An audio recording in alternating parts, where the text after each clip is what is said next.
let's pretend you walk into a Walmart and you have your kid with you and your kid has a quarter and they're eyeballing that gumball machine. What would happen if there's another gumball machine next to yours? I'm gonna phrase that for a second. And you have a gumball machine, you put the quarter in, the gumball comes out, ready for the next person to put the coin in the gumball machine to get a reward. Your website's a lot like that. Even if you have a great launch, if you're not constantly putting gumballs back into that machine, you're going to lose your audience pretty quickly.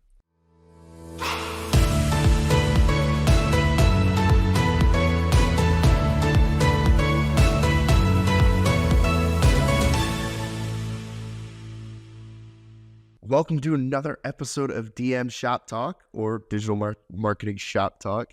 As always, I'm Mike, Valorous Circle's Media Production Specialist, and here with me is... I'm Jeremy. I'm the Senior Director of Marketing at Valorous Circle. Jeremy, we started last week a new series for our podcast called Mythunderstandings.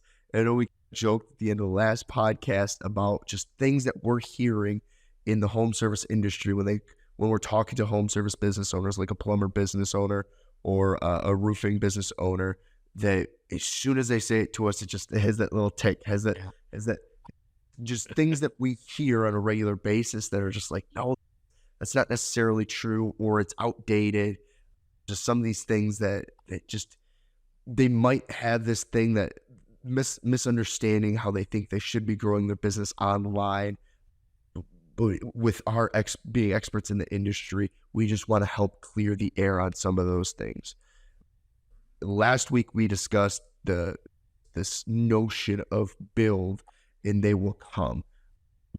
Just like any other famous building or big building, you can build this beautiful building, but if you're not constantly pointing different highways or building the roads or promoting that business, then no one's going to be coming. And so we're taking another step into these myth understandings that we hear all the time. And this one's about SEO, Jeremy.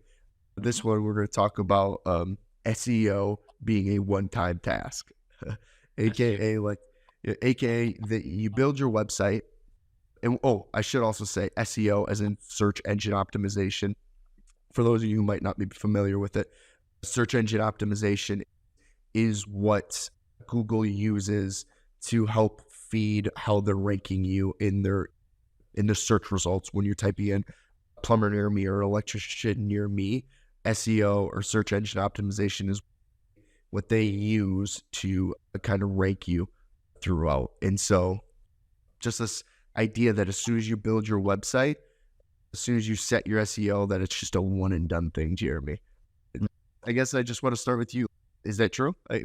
Why is that a misunderstanding? Oh, it is so not true. I like analogies. And so let's pretend you walk into a Walmart and you have your kid with you and your kid has a quarter and they're eyeballing that gumball machine, right? What would happen if there's another gumball machine next to yours? I'm gonna phrase that for a second, right? And you have a gumball machine, you put the quarter in, the gumball comes out, ready for the next person to put the coin in the gumball machine to get a reward. Your website's a lot like that. Even if you have a great launch, if you're not constantly putting gumballs back into that machine, you're going to lose your audience pretty quickly. You have to realize that if you don't put stuff into your machine, your competitor may be doing that. And so there may be gumballs for the people to go through and pick through off of there. So in my head, that's an analogy that I'm hoping that would click with people of, I have to be constantly feeding the public the answers that they want or the information that they need in order for me to look like or to be known as the expert. And that's the basis of SEO. It's yes, there's keywords, yes, there's terminology that might be really out there, but like if you look at it at its core essence, we're providing information to the public and we have to be reputable. And we have to do that on a consistent basis. Otherwise, our gumball machine gets empty. Quarters don't even care then. It doesn't matter if somebody puts a quarter in, they're not getting what they want. Yep. Yeah, a lot of business owners think that they can spend thousands and thousands of dollars on building the most beautiful website, and then they set it and they're like, all right, I'm done. And all power to you. Glad your website is so beautiful. But unfortunately, no one's going to see that website. No one's going to see that website. If you're just setting it and forgetting it, exactly what Jeremy said with the gumball machine. It's just, you have a beautiful website sitting there with no roads pointing to it. And that's exactly what this is. The road, the SEO is the roads pointing to that website. And it is an ongoing thing. Google wants to see active business. They want to see active movement. And if you're just being stagnant, if you're not filling your gumball machine, then you're really missing out, and Google is not going to favor you. You're going to fall behind. You're going to have a rundown gumball machine. Really is what it is. So I know there's a reason behind this myth understanding, is because if you do launch a website, it's going to get traction off of the base keywords right off the bat. Yep. Google will absolutely reward you for putting up a fantastic website that is going to be viewed by everybody. At the same time, algorithms always change. And if Google is changing their algorithm, your website might rank really well in the first couple of weeks. Yeah. The algorithm is going to pretty much state, like, if you don't do anything to your website or try to keep up to date, it's going to start falling down in the rankings. Yep. So keep that in mind too when you finish your website. What am I going to do to keep it active? What am I going to do to keep it, the longevity of this website and the content to be something people be looking for? Jeremy, in your town, when a new restaurant opens up and you just see all these things about grand opening, or you drive past it every day and they have the ribbons out front and it's all awesome. A lot of times, are you going to go try that new restaurant right when it opens, brand new building? Possibly. Yeah. That's a trick question because I don't like crowds. So. Oh, well, okay. Yeah, that's fair. That's fair. A lot of people will check out the restaurant for grand opening. But when that excitement dies down, let's say it's 6 months, a year after that brand new restaurant opens up, and the excitement dies down. If that restaurant doesn't offer any like daily deals or do anything to promote what they have going on, are a lot of those people going to forget about that restaurant? Mm-hmm. It's the same thing. If you build this beautiful website, exactly what you're saying, Jeremy, you'll get a lot of traction off the bat because Google wants to see, they're happy that you built that website. But if you don't continue to feed that Google machine, then Google's going to forget about you. And if Google forgets about you, then that's going to make everybody else forget about you as well. Yeah. Understand we're using Google as a base because that's most of the time the conversations we have with our clients. Yep. I want to rank on Google. Yep. Yahoo and Bing kind of follow suit with Google, just so you guys know. So Google will set the precedence. Yahoo and Bing are like, oh, that's a really good idea. And then they start doing the same thing. So I do want to push into something, Jeremy, because you mentioned when you first build your website, Google's going to start like crawling it, looking at for those keywords and whatnot. I really want to emphasize keywords in this, with SEO being one and done. Do you think the keywords that people are searching for now are going to be the same keywords that they searched for 5-10 years ago? Or the same keywords that we're searching for now is going to be the same keywords that people are going to be looking for even in a year from now? Possibly not. So I really think that it's important to continue to do this keyword research and keep feeding this gumball machine with new and updated keywords, just because it is.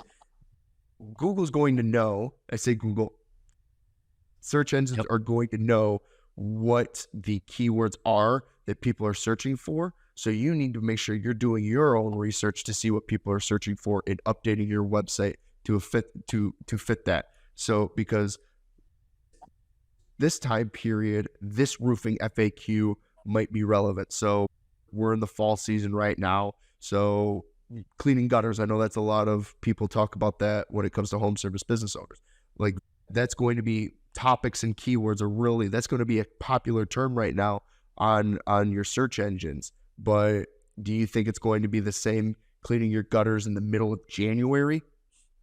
You know, when it's icy? No, it's going to be different. It's going to be maybe some snow prevention stuff and whatnot. So that's why the content that you're putting on your website, it has to be relevant with what is being searched for at that time. And it's up to It's up to business owner. It's up to your team. Or if it's not part of you, it's not part of your business, it's people you hire out. It has to be someone, whatever you decide to be doing that and updating your website.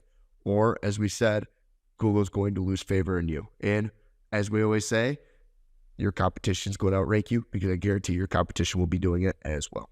Yep, 100%. Kind of example, we work with roofing companies, and I know for a fact that there are solar roofing panels on the way, right? People able to make their roof a solar panel. Now, in 5 years, that might be the terminology that everybody's looking for. Right now, a few people are looking for it, right? People who are up on the news, or they understand what might be happening. So people's search algorithms are going to change based on the trends that are happening. And if you don't make those trends, if you don't follow those trends, you're going to be left behind. So a new product comes out that makes plastering walls much more effective, people will be Googling that in the future versus drywall, plaster, whatever have you now. Products change.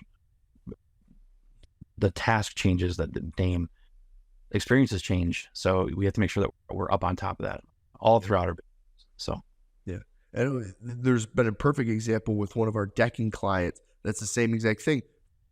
For most of decking history, wood decking was the most popular, and everybody was looking for wood decking. And honestly, within the past year or so, we've been asked to stop using that terminology, just because composite decking has completely replaced wood decking for a lot of those cases, and a lot of people are looking for that composite decking. So we're seeing a real world example. We've had to adjust our keywords, the keywords that we're looking for, because the materials, the trends in that industry have adjusted as well, and what people are wanting to.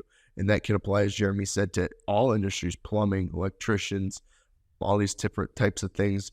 Just because, as we know, homes, HGTV, all of this, home trends are always adjusting what people want. The styles, all these different styles of what they want on their home are always adjusting on a yearly, I would say even monthly basis, depending on the season.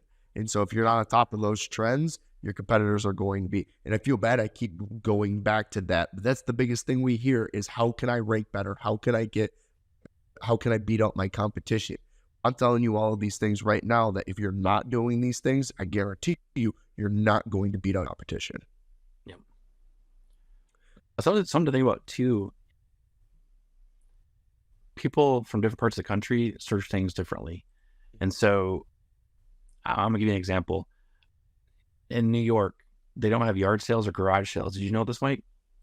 No. They have stoop sales. Oh, okay. That makes sense. So like the terminology, it's the same concept, but things change where you're at in the country. And so keep that in mind too. If you're a national franchise, or if you want to scale or put a business, you have a business in Texas, you want to go back up to the East Coast, you have to understand that people search things differently. So even if you have a beautiful website and you do SEO once in Texas, that website is going to have to be completely redone for the audience up on the Upper East Side of the United States. So keep that in mind as well. Mm-hmm. It is, because a lot of it is the home service industry is very local based. A lot of most homeowners are typing in the plumbers near me, electricians near me, and it is a lot of local competitions. Now, there's exceptions. There's obviously national wide brands that will always be in the mix as well, but a lot of it is that local dominance. And so those local companies can get a lot of favor with localizing their websites and their SEO efforts, writing a blog. Because as I mentioned, Jeremy and I are both based out of West Michigan. So we see the 4 seasons. Right now it's fall. And so our blogs that we were talking about earlier about cleaning your gutters and getting ready for the cold months, if we're talking about a roofer or damage restoration expert in Florida, guess what? Their leaves aren't changing. So those blogs would be doing next to nothing for people in local Florida, because their leaves aren't changing. The palm trees aren't falling. The palm trees. But guess what? Like the opposite, they have hurricane season during the summer and whatnot. So they can be writing blogs on how to prepare their homes for hurricanes and whatnot. Now, Jeremy, will those hurricane blogs do very much in Michigan? No, they won't. So it is depending exactly what you're saying, Jeremy. Wherever you're at, depending on the season, what you're not, it is so important to stay on top of what your local area is like, what the season trends are like, just because nothing's universal and you don't want to fall behind with SEO and whatnot. Now, my question for you, Jeremy. So you're a SEO extraordinaire. Do you think it's important with how we're talking about like local changes, but does Google ever change how they run through the search engine optimization or how they go through their websites to do their rankings? And if it does change, do you think it's important for business owners to be aware of that?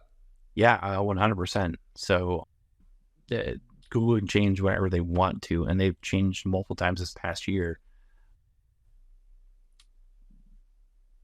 You have to stay up on it. And if that's not your job, or if that's not your expertise, you have to work with a company that can help you. And obviously, we'd like to have that conversation. But outside of that, you have to understand that even when Google changes things on us, like it'll pull the rug out from underneath us. We have to completely shift the way we think about doing things for future rankings. We have to sometimes go back and look at our clients' websites and say, hey, this has now changed. We have to make best practices. We have to have a conversation with our clients on that to make sure they know that the algorithms have changed. And we do that on a consistent basis. But if you are not in the SEO realm, you really have to have a conversation with people who are, so they understand, yes, this is updated. These are some recommendations we can do on your website. And that's an easy thing too, because as I said, we can be doing some SEO strategies certain way for so long. But that is true. Google can rip the rug right under your feet and just go completely do something different. Oh, this is how we're favoring it now. And if a business doesn't have people, whether it's their team members, as we're talking about an agency like ourselves, constantly monitoring these types of things, then they won't know when these changes happen, and they're going to continue doing the same, and then they're going to miss out on the opportunity that Google has given them. Because it also will favor, if you can jump on and be aware of these and make those changes right off the bat, that'll be really helpful as well. I know you'll probably agree with that, Jeremy, that if you're going to be one of the first companies to adjust as Google says it, I bet there's favor behind that as well. What you say? Mm-hmm. I do, 100%. And so, yeah, and if circling back, if your competition sees it and they makes that adjustment, then they'll be favored over you. And so it's important to have someone monitoring these changes as well. But the moral of the story is, Jeremy, we could keep talking circles or talking strategies about it, but SEO is not a set and done thing. There's things in this world where you can set it and forget it. If I go out back and make a coffee table to put in my living room, guess what? Odds are I don't have to touch that coffee table for a while because there's not much that's going to happen to it. But unfortunately, the digital world is changing constantly. Mm-hmm. Google is changing constantly. Yahoo, Bing is changing constantly. And because they're changing constantly in how they're favoring websites and how they're favoring businesses, it is important for you as business owners to be doing the same, monitoring it, and continuing to add to that SEO strategy in really updating your website and your digital presence on a regular basis. Do you have any parting words or maybe things that this myth we haven't talked about yet? No, I don't want to. I don't think I need to keep on circling down the drain. Yep. Right. Let's fill it up. Let's plug that drain. Fill it up. Yep. As soon as possible. And I'll leave it at this too. A lot of this episode we're talking about the why the myth has been busted, but a lot of our podcast episode, you might be thinking, okay, what are some next steps? What are some next steps? A lot of our podcast episodes that we've had so far can help you take the next steps of, okay, all right, after this episode, hopefully you understand that you need to make sure that you're updating your SEO. And you can go back and look at some of our past episodes to learn the how or the what you need to be doing to update your SEO. And even at that point, you're like, okay, like that's helpful, but that's not my expertise. My expertise is a roofer. My expertise is plumbing and whatnot. Then just shameless plug. We'd love to help you. We'd love to have that conversation with you. We have the link at the bottom scrolling through. You can go through that, see our website, get the free resources as well. Jeremy and I have put together some free checklists, digital marketing checklists and whatnot that'll help you guys that coordinate with a lot of the things we talk about on the podcast. So you can download those for free, or at least even if you don't want to look at those, you can just reach out to us and we'd love to just start and have a conversation with you to see how we can best partner together to help get you to dominate your local search area, because that's what we want to do and we want to help you do that. Jeremy, you have any parting words for everybody? No, just take care. I appreciate it. Awesome. We hope everybody has a great day. Cheers.